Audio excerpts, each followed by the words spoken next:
Hi, everybody. We're going to wait just a few minutes and make sure that everybody who needs to get in can get in, and then we'll get started. My phone's telling me it's time for a Zoom.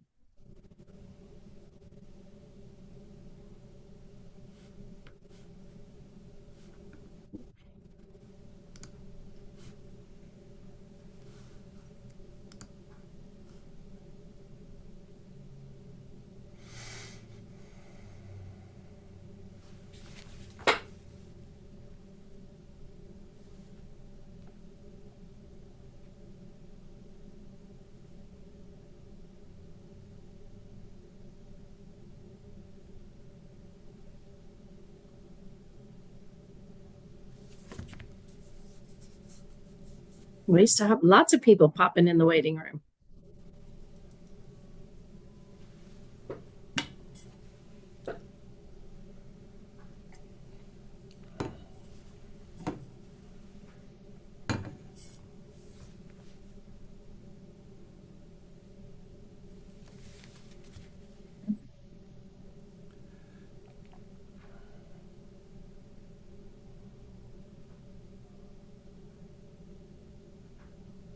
I keep seeing David Francisich in the waiting room. It's like, how many David Francisich are there?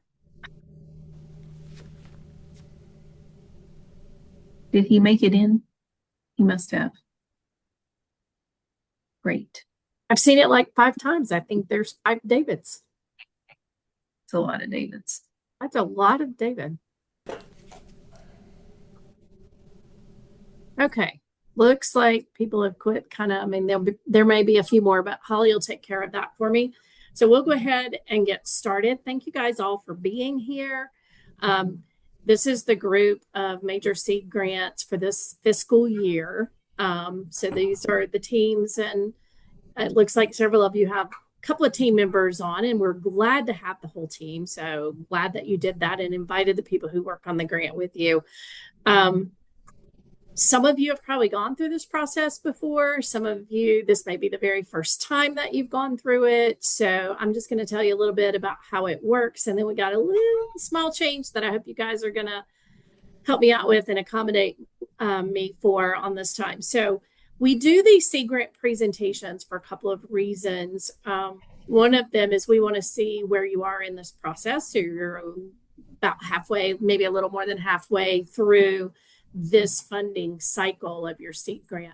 So we want to see where you are, what work you've been able to do, where you may be running into problems, what help maybe we as ICAT can help you with, or maybe even somebody on this Zoom presentation may have an idea, or a person, or you may say, well, I ran into, I really never thought about it, but I needed somebody from this area in the university, and we may know somebody that we can point you to, or any other kind of issue that you may have run into, we can often help with.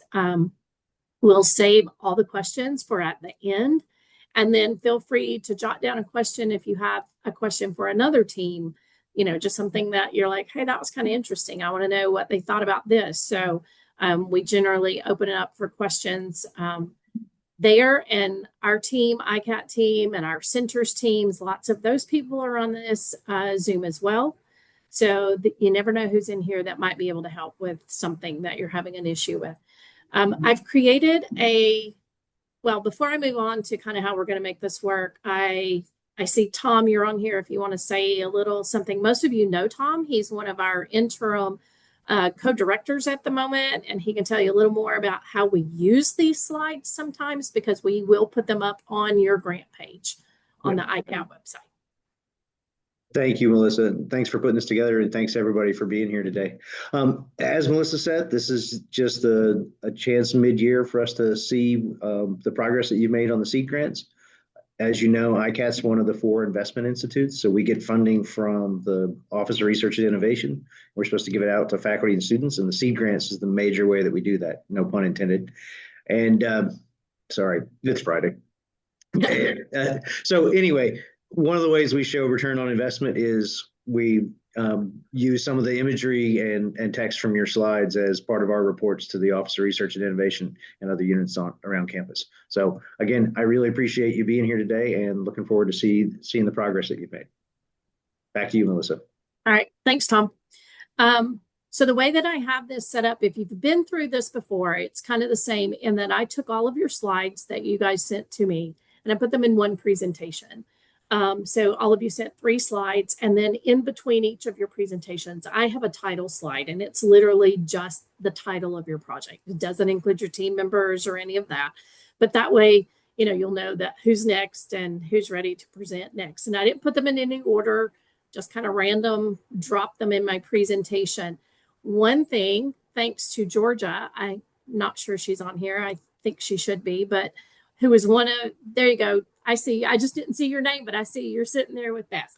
So a thing that I did not know that Zoom has is a slide control feature, and I did figure it out. So hopefully this is going to work. And what that means is as we go into the presentation, I'll be able to assign each of you as someone who can take over the control, and then you can progress through your own slides as you are ready.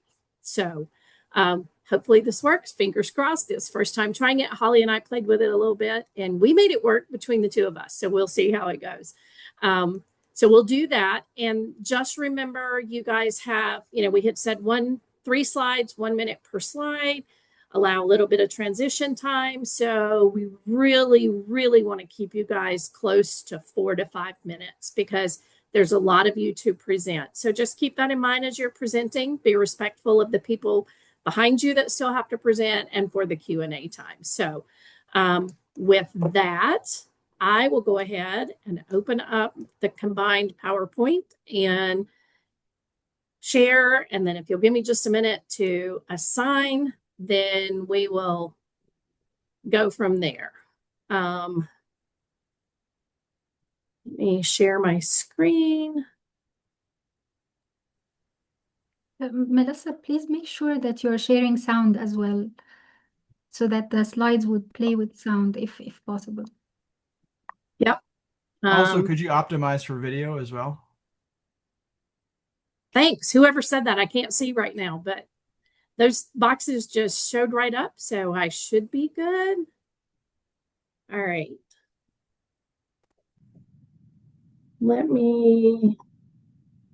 I'm on Europe first, so I'm going to share with you first and see how that goes. Can you guys see? Yes, we see your screen. So it says I'm screen sharing, and I chose that I'm on. You should be able to control it. From the bottom? Yep. Okay, so just want to make sure that it's working. Okay. Don't know how my videos will play. Hopefully everything goes well. Okay, so good afternoon, everyone. My name is Iman El-Goueli. I'm Assistant Professor of Interior Design and the Director of the Visualization and Virtual Reality Lab at the School of Design. Today, I'm presenting Reimagining 1001 Arabian Nights, AI-driven narratives and immersive digital storytelling of women's voices. In this project, I'm also collaborating with Pinar, Amanda Nelson, Meredith Drum, Jumana Al-Ahmad, and Anne-Elise Thomas. 1001 Arabian Nights is a foundational work of world literature shaped by Arab, Persian and Indian traditions. At its center is Shahrazad, a woman whose intelligence drives the narrative over time. Artists have reinterpreted these tales, often reshaping their cultural meaning. The project returns to the early Abbasid period, where the stories first circulated, studying architecture, textile, and urban life in Baghdad and Samarra in present-day Iraq to create historically grounded designs. Using AI, immersive media, and spatial storytelling, the project recenters women's voices within these narratives.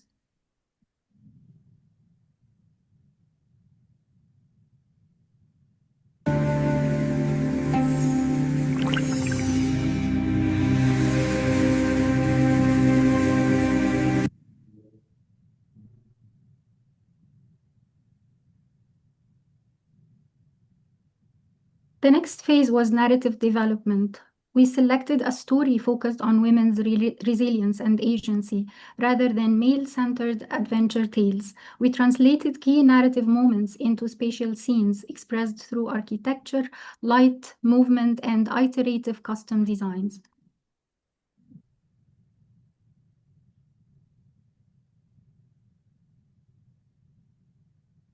A storyboard was developed to map environments,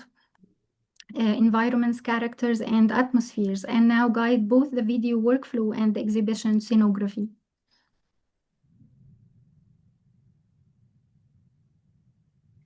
This phase focused on character development, grounded in historical reference and manuscript traditions, while working with AI. I'm just trying to play the video. While working with AI, we encountered biases with many outputs reflecting generalized or East Asian visual pattern rather than Middle Eastern contexts.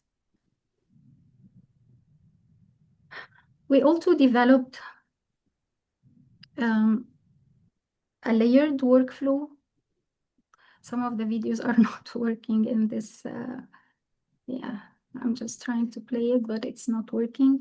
We developed a layered workflow using multiple AI tools and multiple view studies to maintain consistency. We also tested AI assisted motion transfer using body performance to bring the character to life.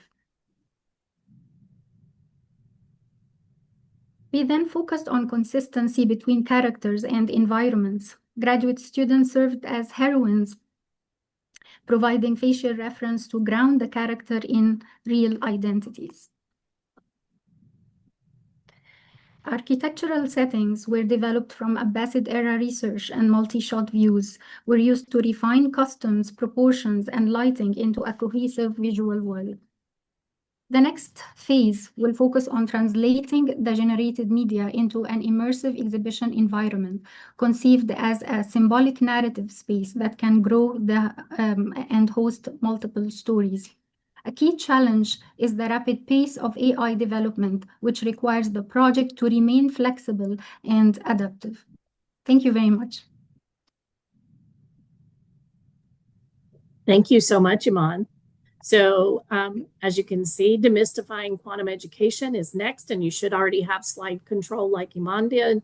So you should be able to go right ahead into that. Jamie, I think I saw you on here a minute ago. Yep, I'm here. Fantastic. All right, hi everyone, I'm Jamie Sakura. Very nice to meet you. So our project is called Demystifying Quantum Education. This is work with Ryan McMahon and Todd Ogle, who are here on the call today. Also, Charles Cow in physics department, he's a quantum computing guy, and Wayne Scales in the electrical and computer engineering department, he's a quantum engineer.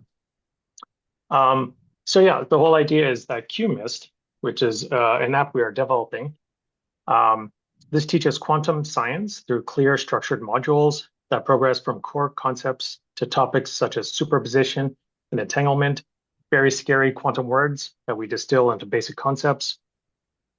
And we build a bunch of modules, each one building on the previous one, providing coherent step-by-step learning experience that makes quantum computing accessible and engaging.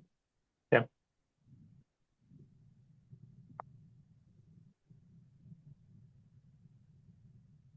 All right, so here's the big vision of what we're trying to do. We want to create modules within this educational app that we're calling QMIST, and it's going to be developing these conceptual scaffolds that build on each other. Then after we do this, so this is a storyboarding, we want to develop the QMIST in Adobe Captivate. Okay, so it can be put on Canvas and students can have access to it. And once we get to that point, we want to test QMIST in an actual classroom setting, undergraduate classes at Virginia Tech, specifically in the ECE department. So the modules, which are these scary quantum words, which are usually hard to teach, that we're trying to make easy to teach, superposition, entanglement, measurements, quantum algorithms. And the key idea in our project is that we want to abstract away all the math and replace them with these pictures. Okay, so we have some pictures downstairs here that correspond to superposition and algorithms.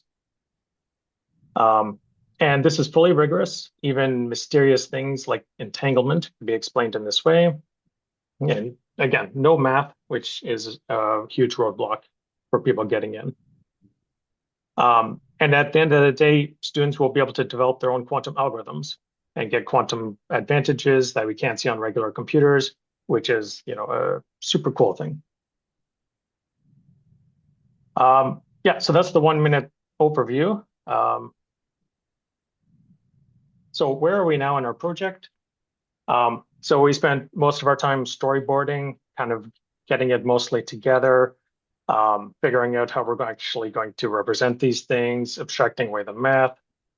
So we have a skeleton of all the things, all the modules. We've hired now a student to work on this. So now we're putting it together in a learning science perspective and fleshing out all the details and sending it piecewise over to Todd Ogle's team.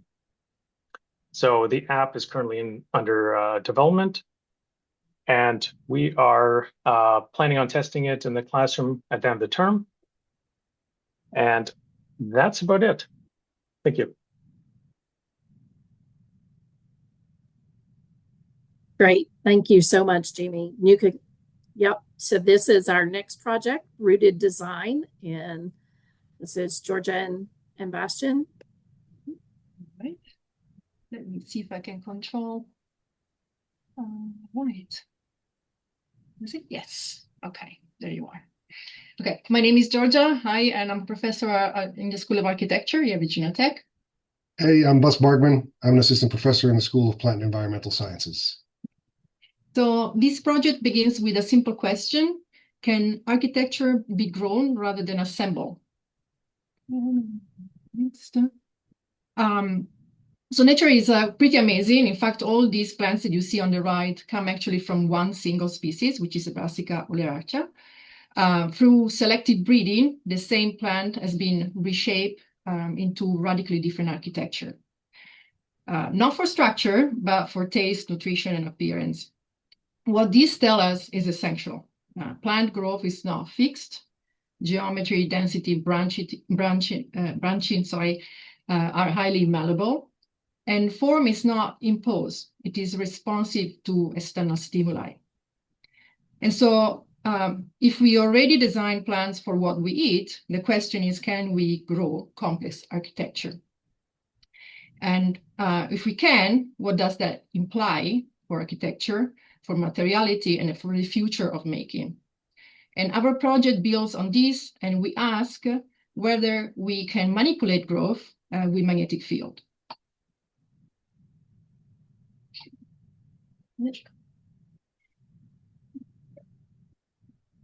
So a plant can actually sense and respond to gravity. In canonical gravitorp is the root tip, as dense organelle called amyloplast, which settle down inside the cell, a little bit like stone inside a container.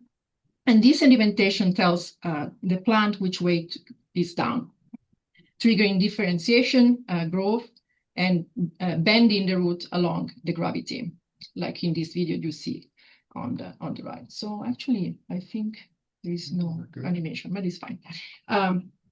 What we propose is to hijack this system, and we can genetically modify amyloplasts to be magnetic. So when exposed to external magnetic field, the organelles reorient, and the plant interprets this signal exactly as it would with gravity. But now growth and direction can be guided externally. In other words, instead of having roots simply growing downwards, we gain a way to steer growth trajectories in space. Yes.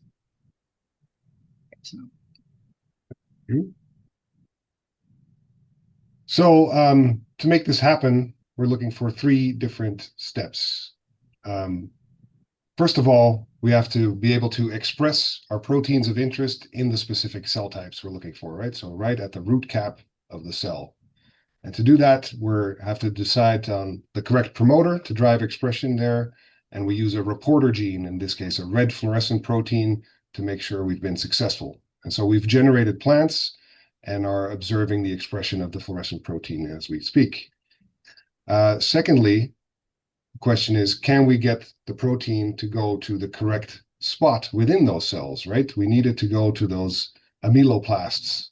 So for that, we have added a signal peptide to our red fluorescent protein, and we're testing 9 different signal peptides, and we'll create plants to see if indeed they give us the correct localization in the amyloplasts. So we have cloned those, and we are preparing to make transgenic plants that express these proteins. Finally, the question is, can we make these amyloplasts ferromagnetic, right? And so we've identified candidate genes that when we express them and localize them to these correct organelles, they should hopefully make them responsive to magnetic fields. And so the progress we've made here is that we've selected a number of genes that we would want to clone and that would possibly have those effects. And we're currently progressing with the design for those DNA constructs as well. So yeah, that's the update from our side. We're very glad to be able to tell you all about it today. Thank you so much for your attention. Thank you, guys. I saw your little baby Groot in that slide too. I loved it. Kind of hidden back there. All right, if you'll advance, we'll see which next team. Oh, yes. All right, we have the Calm AR team. I know several of you guys are on here. I think I've given access to all of you, so whoever's presenting.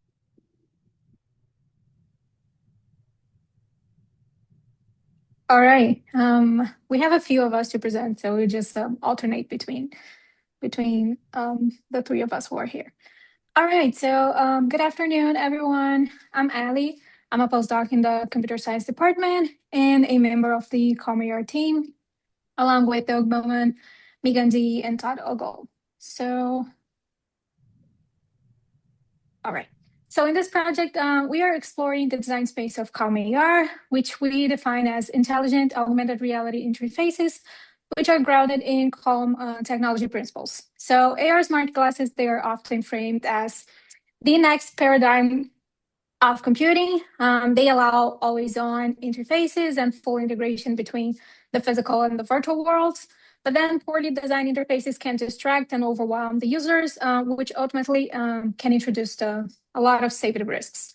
So the Calm AR interfaces, they are meant to be unobtrusive, non-distracting, and safe, which will support productivity and well-being by intelligently sensing the context and adapting in real time to determine what information is shown, when, and how we should appear on the interface. So we have established a set of principles to guide such designs, and we have been working on prototyping these ideas, which Megan will show now.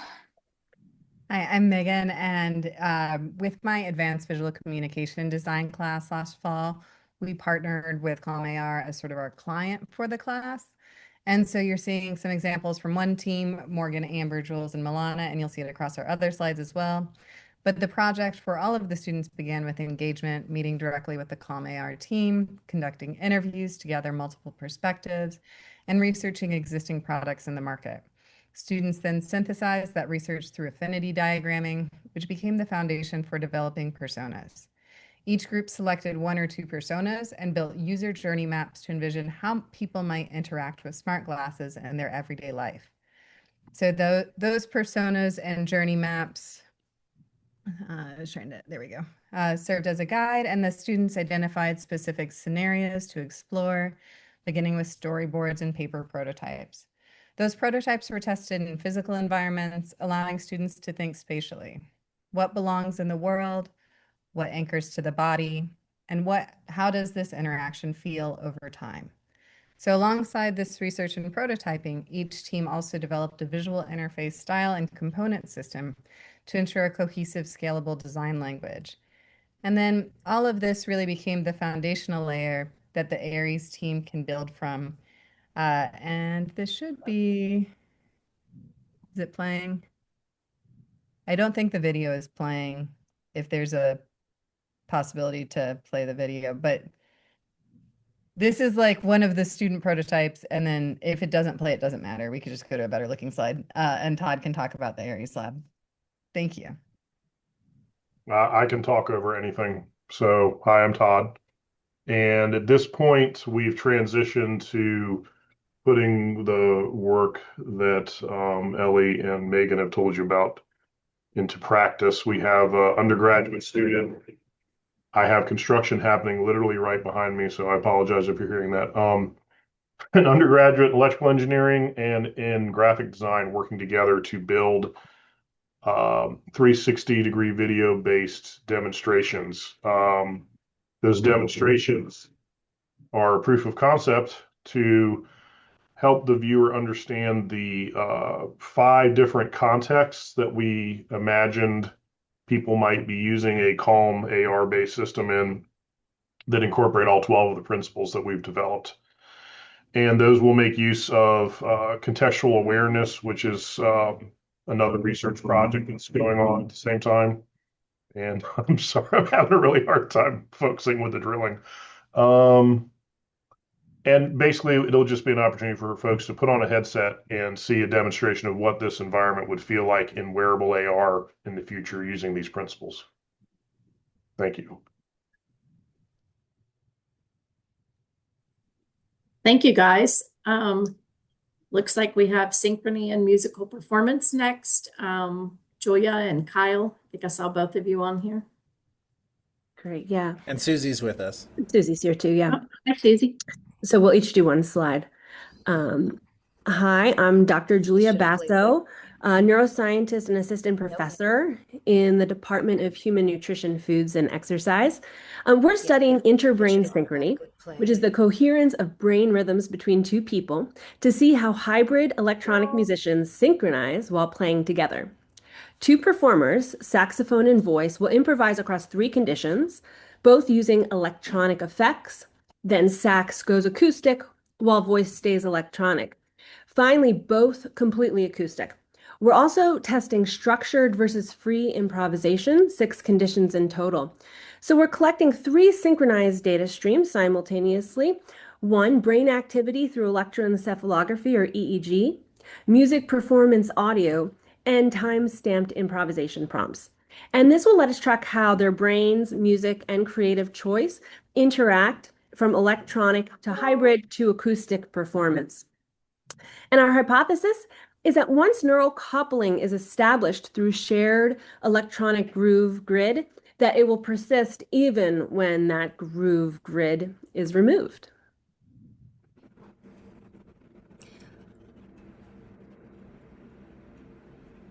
Hi, Susie Green, IPHD and professor of practice at the Frost. So we've hit 3 major milestones. Last fall, our IRB was approved for EEG hyperscanning and human participants. And we built the complete technical infrastructure, which includes a custom Ableton session with MIDI linked to an algorithmic prompt generation system with timestamp logging. Controllers and pedals were configured, and data synchronization across along with our study protocols for hybrid electronic performance were set in place. And last month, in January, we completed a pilot study which included 5 sessions with 5 pairs of electronic musicians. And we validated our methodology and successfully collected synchronized EEG, audio, and timestamp data. All in all, we proved the system works well end-to-end, and all 3 data streams can be effectively aligned, giving us the foundation to answer whether interbrain synchrony persists when electronic mediation is removed. Kyle Hutchins, Assistant Professor of Practice in the School of Performing Arts. Our next steps include cleaning up and analyzing our main data collection that just wrapped in Perform Studio this week using research-grade EEG and our previously mentioned protocols, combining quantitative and qualitative approaches. We're developing continuous timeline analysis in addition to the epoch methods. We will also edit the documentation videos. In April, we'll hold master classes explaining our process and findings, as well as sharing our synchrony improvisation protocol at the University of Miami's Frost School of Music and Dance Department.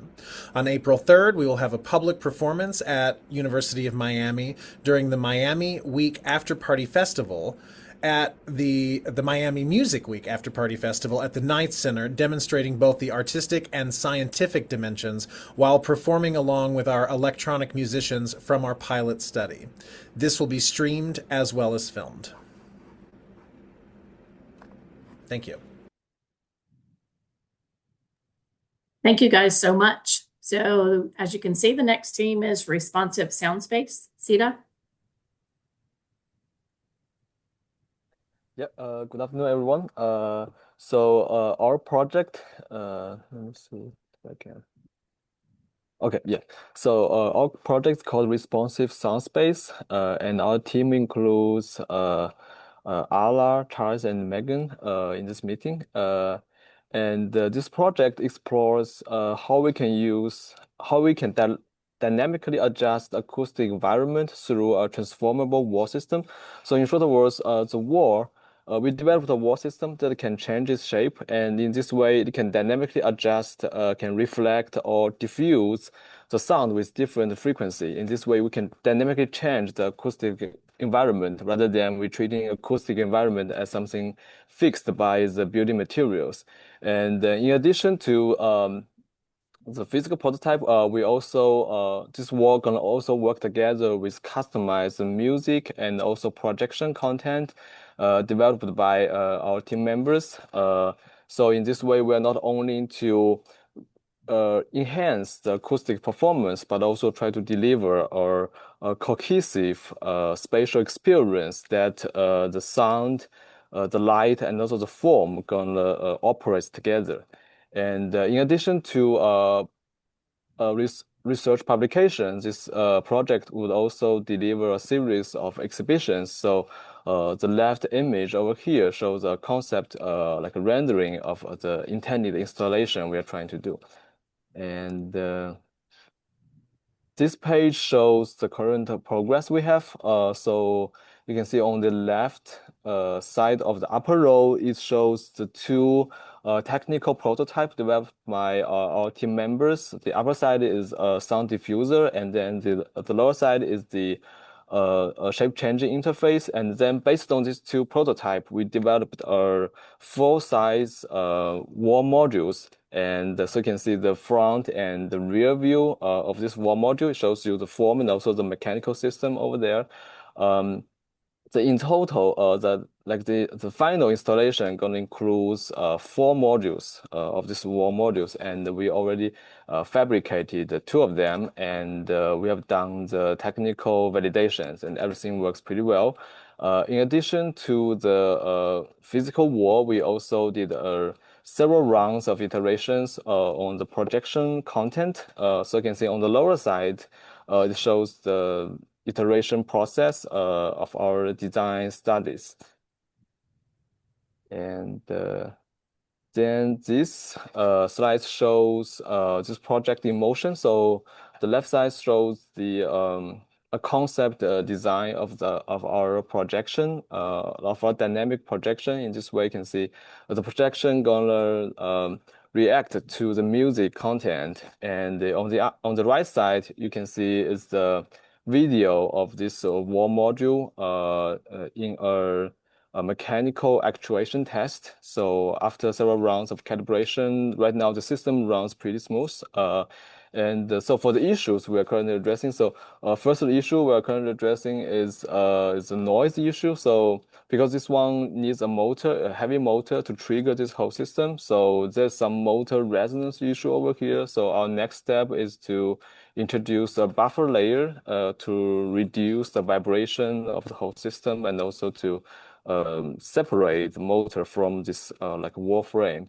And the second issue we are addressing is about the exhibition plan. So we scheduled 2 exhibitions this semester, one for ICAD Playdate and also for ICAD Open Source.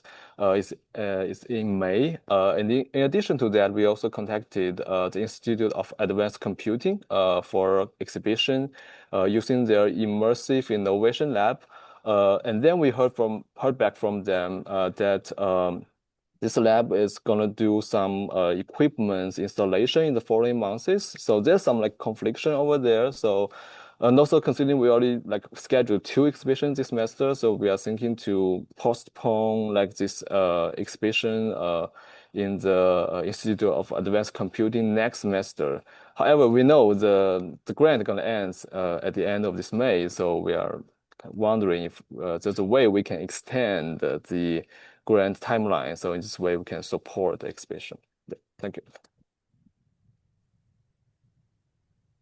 I'll answer your question real quick, Sita. Just send me an email and we'll Okay. we'll talk about that offline. Okay. Good. Thank you. All right. If you'll advance to the next one.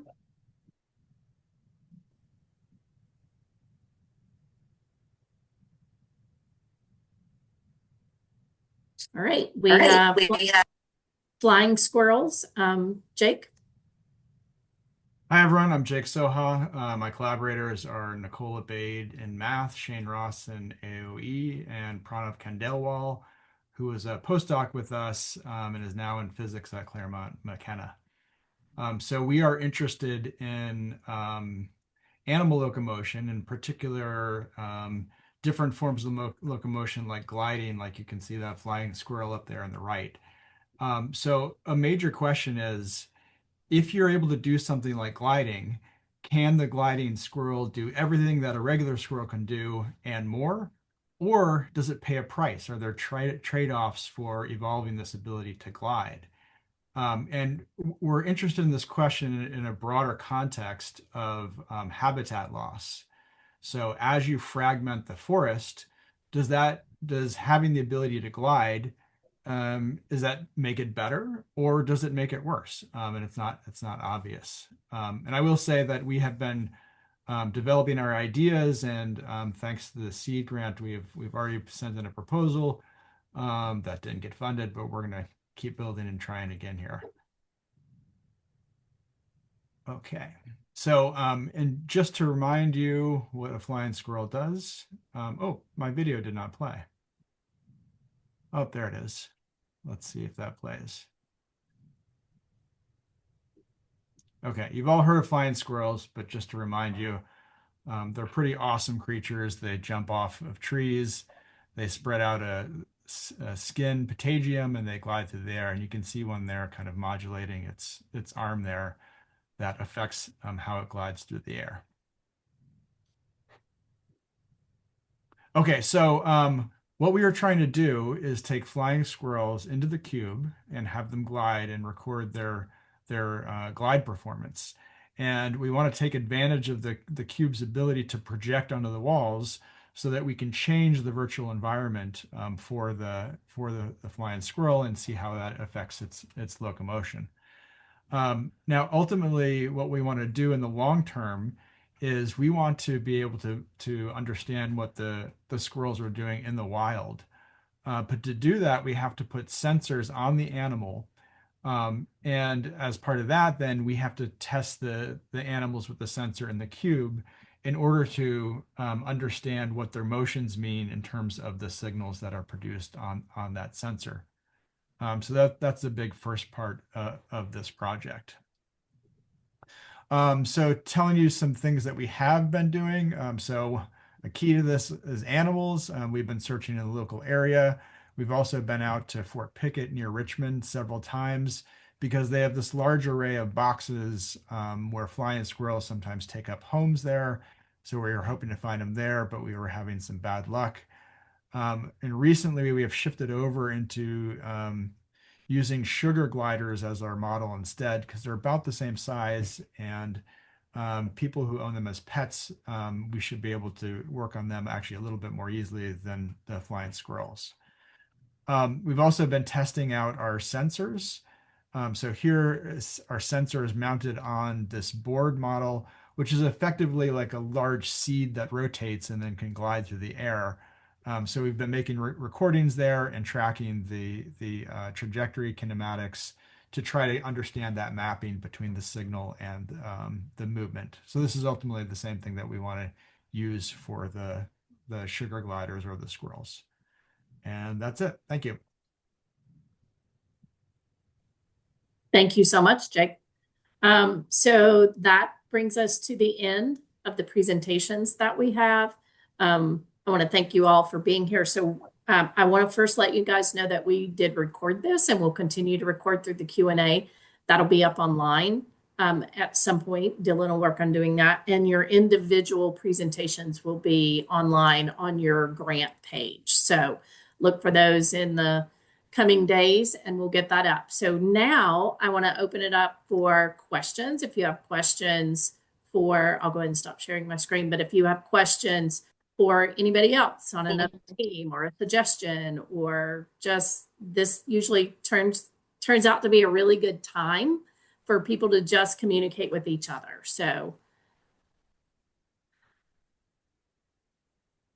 Thomas, I see you commented Drosera. Yes, I didn't know if you wanted me to present or not.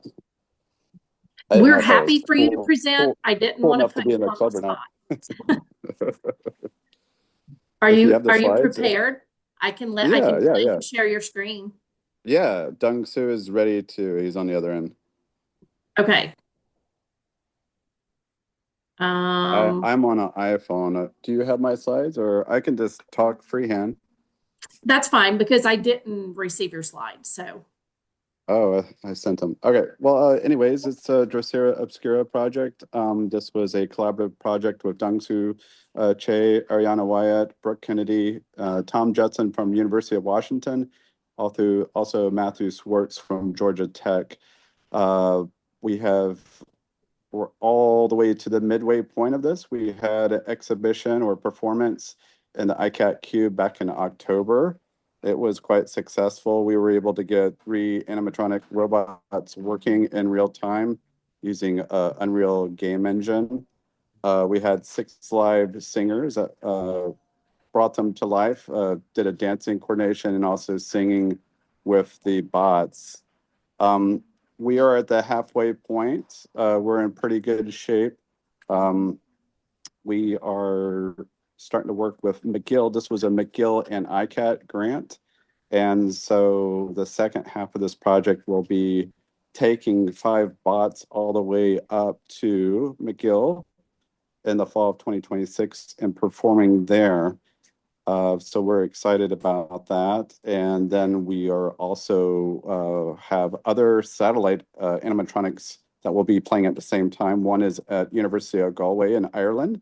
So that when we perform at McGill, the one in Ireland, one in Washington, and one in Blacksburg will be playing in real time and be able to interact within the performance. So we're really excited expanding out the project. So I will stop there since we don't have any slides. It's not that exciting with all these images, but that's all right.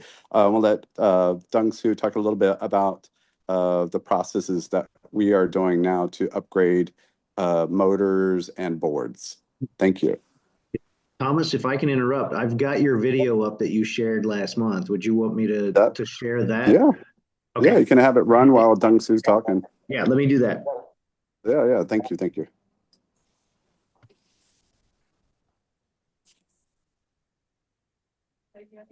Dung Soo, are you there? I'm here. All right, you want to give us an update? Okay. So we learn everything from the mistake and then what's going on and all that kind of stuff, right? So that was the performance. If you haven't seen it, kind of interesting to watch it and then all that stuff. So right now we trying to revamp the physicality of the motor and animation to running smoother because we experienced so much trouble, but then we managed to work it. So our idea is that getting all those things as much as possible, all the troubleshooting and then the solid, so it'll perform no matter who activate it. So I'm working on those and along with the masters who redesigning our internal boards and along with the students groups and all that stuff. So this getting there and it's exciting and then hopefully it'll get there as we want it to be by the fall. So I'll make it short. Cool. Thank you so much. Yeah, thank you guys for presenting. Sorry I didn't have those slides. I'll go back and see what happened, but no worries. Thank you guys all for presenting and thank you guys all for being here. And now we'll open it up for questions.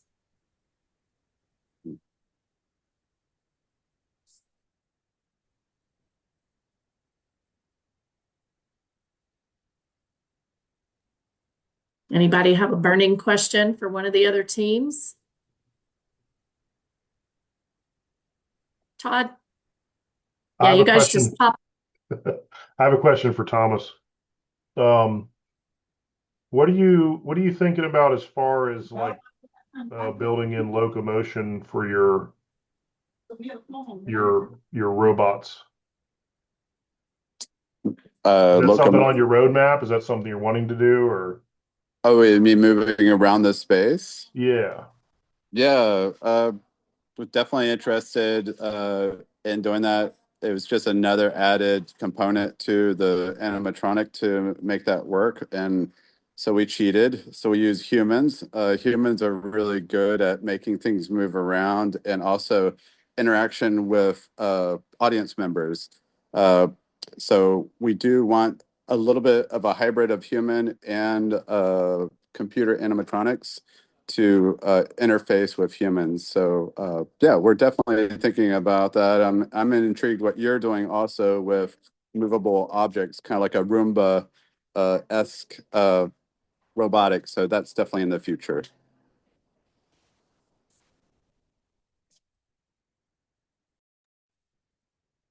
Other questions? If you have a question, just unmute and go ahead and ask.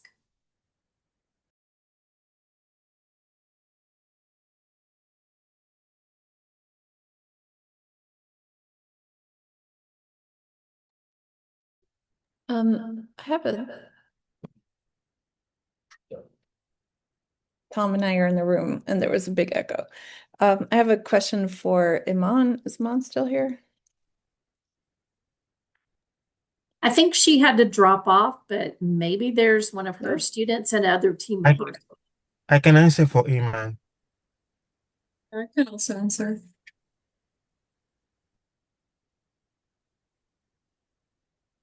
Um, I don't see Iman here. Yeah, I think she got it. Oh, well, Iman's work has been shown at the Egyptian Embassy, the educational building in DC. And that was a pretty great highlight for her. And so I was going to ask, how did some of the things that she's done transferred back to her country, the impressions there.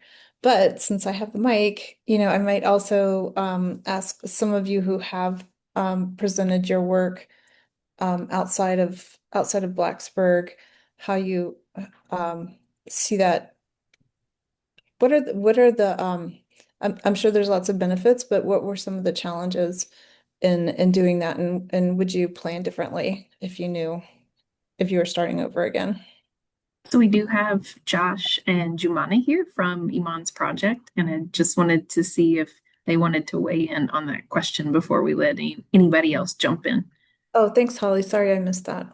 Yeah, no problem. Yeah, so Yeah, go ahead, Joshua. okay. I'm Joshua, and I worked with Iman on a previous project, the one you just talked about. It was received well. The ambassador of Egypt came, and actually we got more proposals to some conferences and to showcase it elsewhere. And I don't know about in Egypt personally, but I know around here there are talks like we need more collaborations between different institutes in the country, especially with different cultures because of the project. And just to relate it to the current work we're doing, we use AI a little bit with our project also to generate some things, some of the artifacts. AI made the workflow a little bit easier, but we had to make sure it's grounded in the real architectural data. And in this present work we're doing, because it's more story-based, and what we're doing also is making sure the AI is representing the real actual people, and we'll notice a lot of bias coming up. Our thought process now is how to use both humans and AI to work together instead of using AI to replace the entire pipeline. We want human actors to also but exploring human actors to participate in the work, in the storytelling.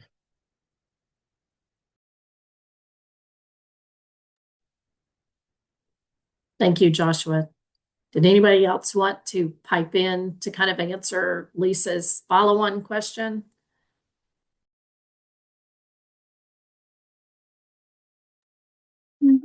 Joshua answered the question about the exhibition.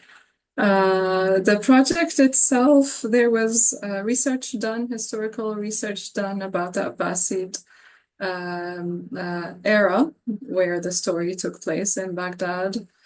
So we did research about the fashion, the architecture in that area. We also brought our background. Several faculty were from Middle Eastern countries. I grew up in Jordan, and Uman is from Egypt, Pinar is from Turkey. And we also collaborated with other faculty who brought perspective, feminist perspective.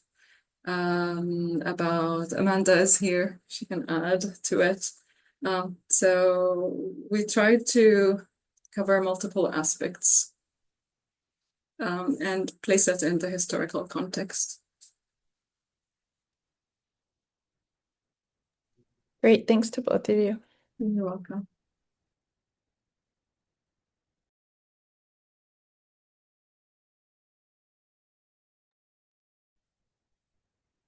More questions?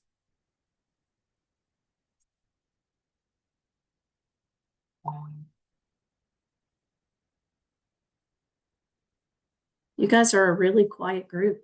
We had one of these last week for our mini group, and It is a Friday afternoon. it is.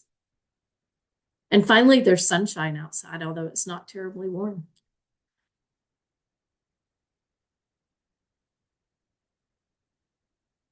Anything? Last chance. Ask somebody. I have a question. I have a question for Julia. With your projects, I mean, I've really enjoyed all of them. You know, I really enjoyed the dance project. Thank you. Dance and brain science. I'm wondering if you could just speak a little bit more about the what the outcome of this can be in terms of your work as a scientist. Yeah. Yeah, sure. Well, thank you for the question and for your interest. Yeah, so I mean, in general, I have this hypothesis that I initially kind of noted as the synchronicity hypothesis of dance. And so when we look at dance and music and these other kind of co-creative artistic processes, one of the major psychological outcomes is that we see big improvements and even acute improvements in socio-emotional health. So, for example, decreases in depression, decreases in anxiety, improvements in positive affect, but concomitantly increases in social connection. And so I'm very interested in the concept of using music and using dance and using, what we call music-induced movement, which is essentially dance, to enhance social synchrony, at the level of behavior, which as a behavioral neuroscientist, I'm ultimately interested in, right? How can we create these social dynamics and through art? I think evolutionarily speaking, these kind of practices were how we created community. So now having the new technology of using EEG hyperscanning and especially mobile EEG, then during these mobile artistic practices, we're able to look at how the brain synchronizes between two human beings. And we were doing this with stone carving. We've done this with dance, of course, and now through musical improvisation and how as improvisers, when we're moving together, when we're creating music together, how does that enhanced kind of attention to detail, to sound, to socio-emotional connection, to all those things, right? The kind of nonverbal piece of what's happening, how is that manifesting in the brain? So, of course, one of my outcomes and things of interest would be scientific publications, but really looking to put out there in the field and kind of this field of neuroarts, like how is the brain manifesting social connection through artistic creative experience?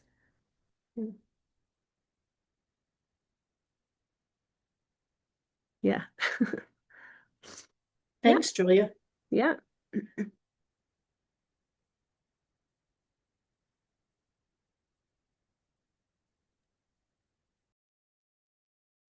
Other questions?